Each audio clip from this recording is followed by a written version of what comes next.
What's up, TRL? Welcome to week 6 of your strength training. The other day at the store, we were talking about how this might be our best training group ever so far.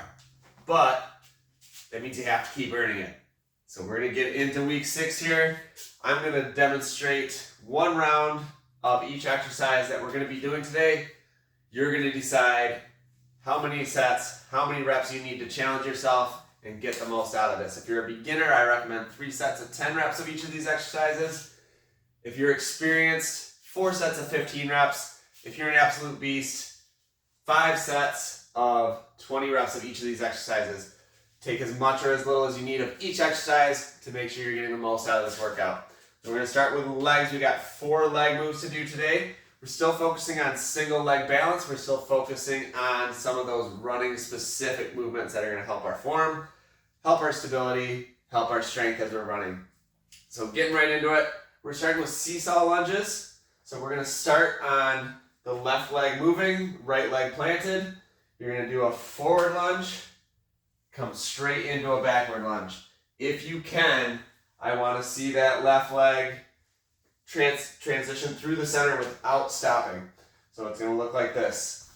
Forward, back, forward, back, forward, back. Now if you lose your balance, by all means feel free to stop in the center there. But otherwise, we want to keep that transition happening. This is going to challenge our plant leg to stay engaged the whole time. And it's going to challenge our core to do the work of balancing us through the center of our movement. All right, and switch sides. Left leg planted, right leg moving.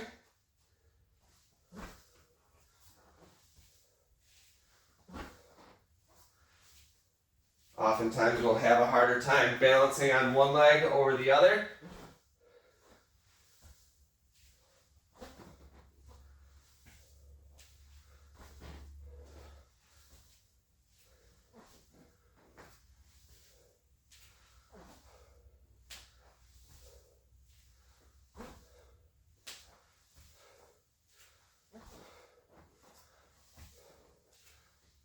All right, excellent. Moving into our curtsy lunge. So this is going to be a reverse lunge. We're bringing that leg across the center line. This is really going to challenge us to keep our hips stable, keep them level. We're coming down till that knee's just a couple inches off the ground. So really working the adductors, the outer side of the hip, and the glutes here. We're going to switch sides each time, 10 reps on each side.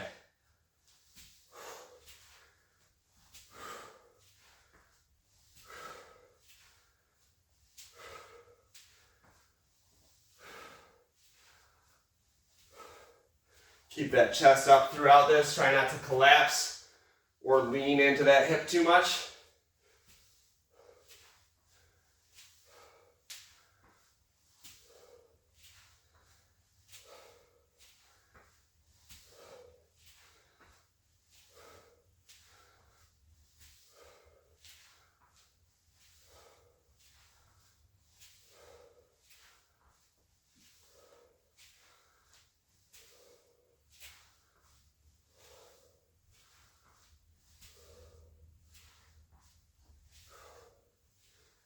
All right, excellent. Now that one's too difficult for you if you have knee issues or anything like that. Twisting the knee that way can be a little bit challenging. Just drop it into a nice reverse lunge, or you can do that movement without the squat itself. All right, going from there, next is going to be single leg deadlift. So single leg deadlift, maybe balancing on one leg again, but we're going to be coming forward, hinging at the hips, just a slight bend in the knee. We want to feel this along our hamstrings, the back part of our leg, and then the glute and hip pulling back up.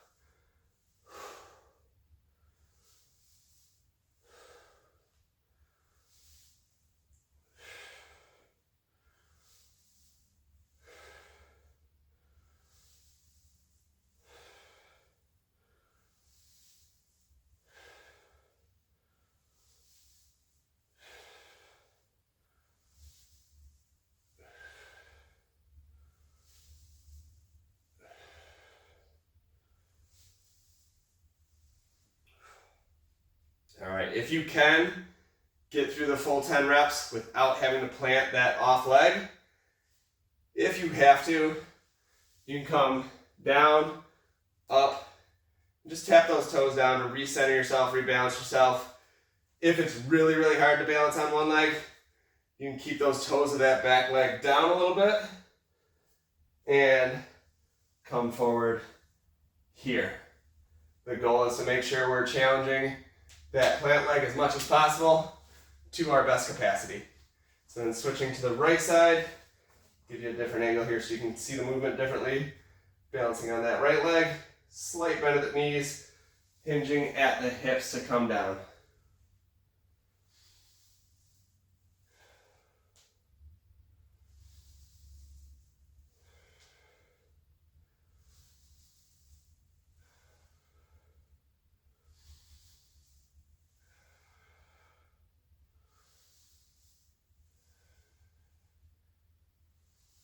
It helps to kind of frame your foot with both your hands and keep your gaze on a single spot that doesn't move to help with your balance.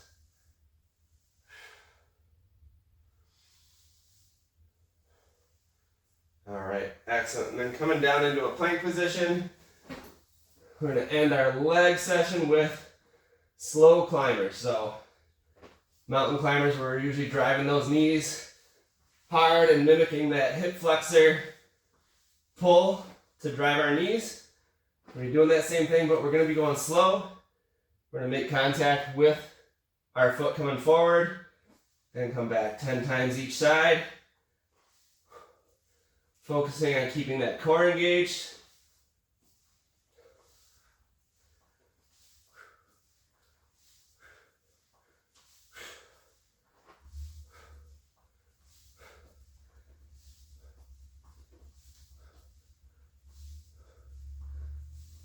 And then focusing on really using those hip flexors to drive that knee up. And keeping everything stable while we're doing it.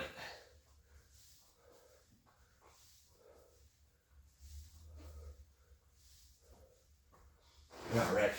Throwing a little abs in with our legs today as well. So next we're getting into the upper body.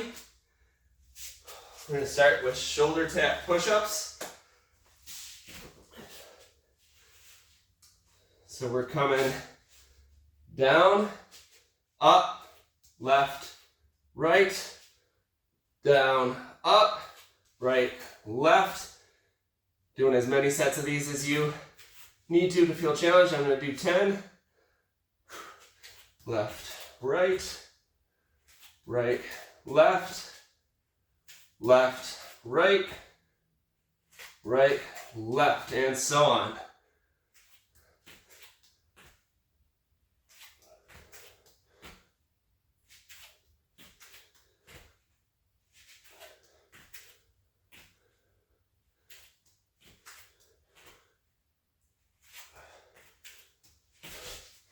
All right, excellent.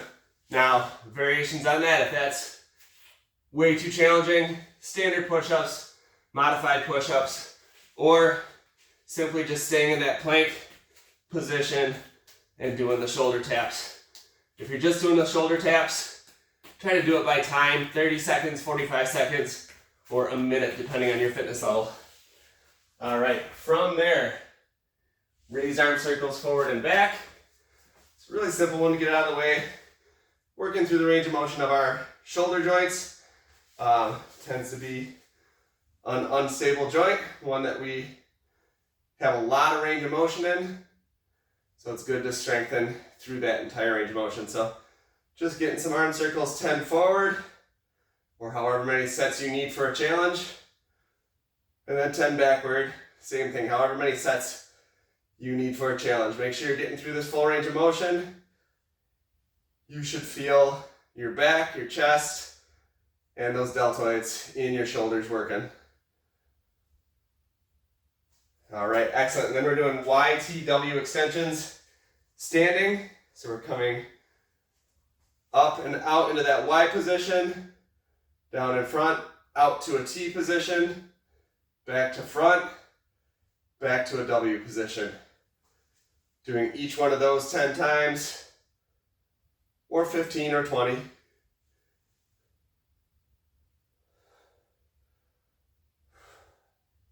Again, working our shoulders through all of its ranges of motion.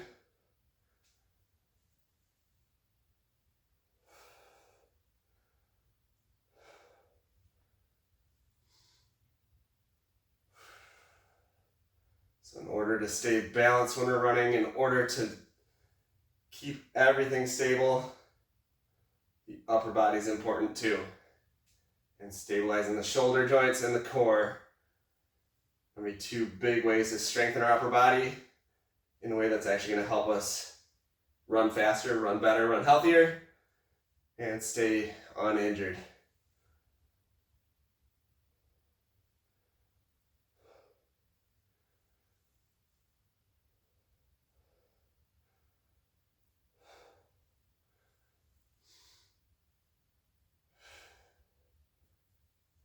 All right, just going through one more time. Y, T, and W's. All right, awesome. From there, we are just doing a lower back good morning. So similar to a deadlift, but we're really focusing on the hinge at the hips and lower back. So you can actually keep your legs a little straighter, bring your arms behind your head. We're just coming down, flat back. So bend your knees as much as you need to get to that flat back position, but you don't have to squat all the way down or anything like that. And then just coming back up.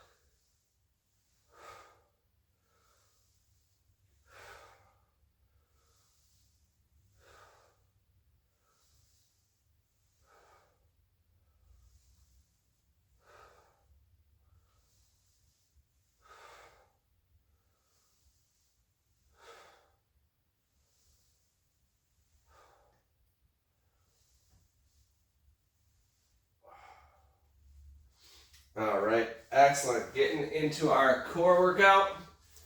We're starting with boat to low boat. So this is just like our crunch kicks, except we're taking the stability of our hands away.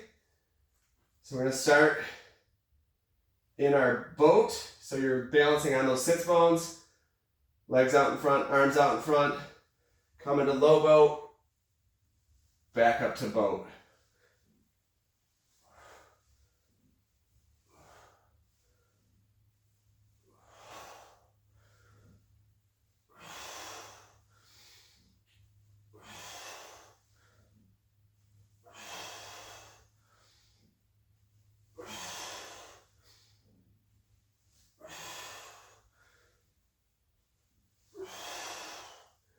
All right, so that's a very challenging movement, especially if you don't have the greatest balance or if your core is just not quite there yet. Feel free to still use those arms if you need to get through that whole movement. Just focus on bringing the upper body down into that lengthened position as well. When we were doing those crunch kicks before, it was mainly just kicking those legs out. We're adding range of motion by bringing the upper body down as well. If you can do it without your hands being planted, it's a better challenge. It's going to help with our stability a bit more. All right, plank leg raises. So getting into a high plank. And our leg raise is going to be initiated from the glute and the hip.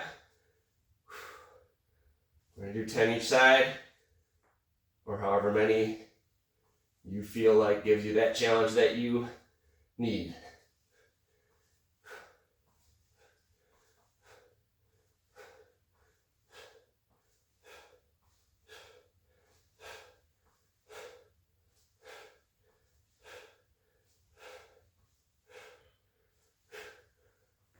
Awesome, and then into dead bugs. So on our backs, legs up in the air, arms up in the air, opposite arm, opposite leg, coming down straight, back to center, switch, back to center.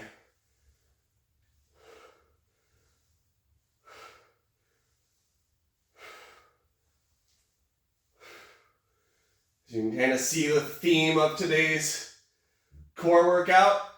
It's keeping that core stable while our limbs are in motion, which is exactly what we need our core to do when we're out there running.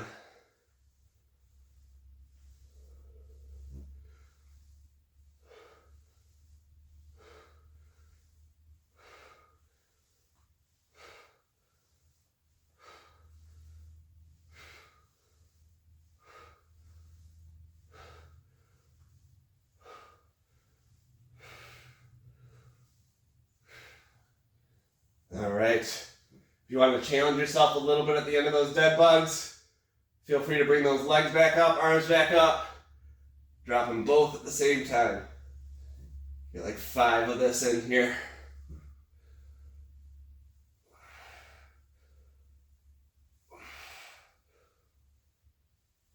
And that'll really challenge your lower transverse abdominals, or the abs right by the pelvis there. Really important area to strengthen.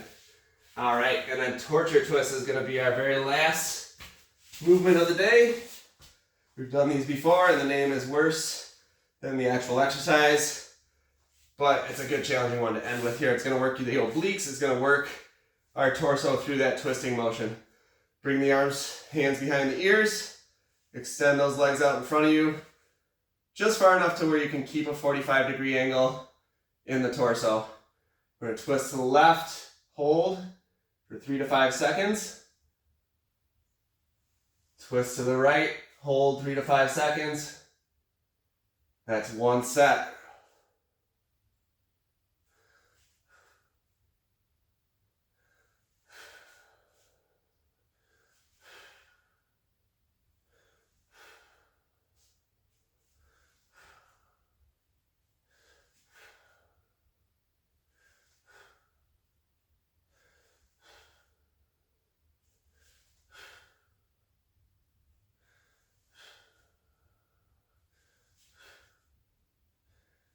On 8, 3, 4, 5.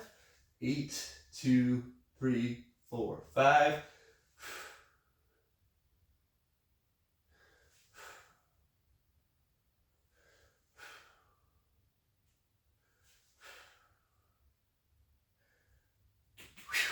All right. I'm sweating just demonstrating that workout for you. It's going to be a challenging one. Get through it the best you can. Vary your reps, vary your sets based on how strong you feel like you are in that exercise. Tailor this workout to yourselves. Meet yourself where you're at, but always push yourself that little bit extra to try and get the most out of it. You guys are kicking butt so far. You're inspiring me to do my best in this training session. Keep those posts coming on the Facebook group page. Keep showing up for the group runs. We've been blown away by the numbers that are showing up to Kensington on Saturday mornings. Keep up, those long runs are just going to get longer and better and more fun. We'll see you out there. Good job, guys.